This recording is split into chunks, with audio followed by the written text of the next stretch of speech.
There's 2.5 million private renters in London now, which is a massive increase. There's more private renters than social renters. They're really suffering from the lack of regulation, the skyrocketing rents, and the lack of security. So Renters' Rights London tries to raise the level of legal and political awareness of private renters. Lots of private renters are finding that a bigger and bigger proportion of their wages is going on rent. Because of rising rents and wages pretty much staying the same for the last 10 years, which leaves them with less for food and heating and basic essentials.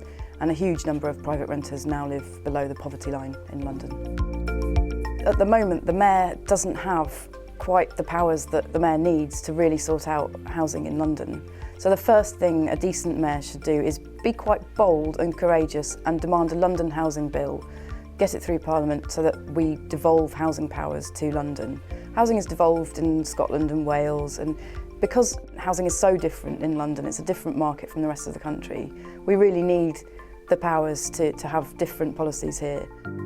The standards need to be much higher, and it needs to be made compulsory. So whether that comes as compulsory licensing in boroughs, and then part of that would be getting the London rental standard, or whether it's a separate thing from licensing, there does need to be a unified and high standard that is mandatory for all London landlords.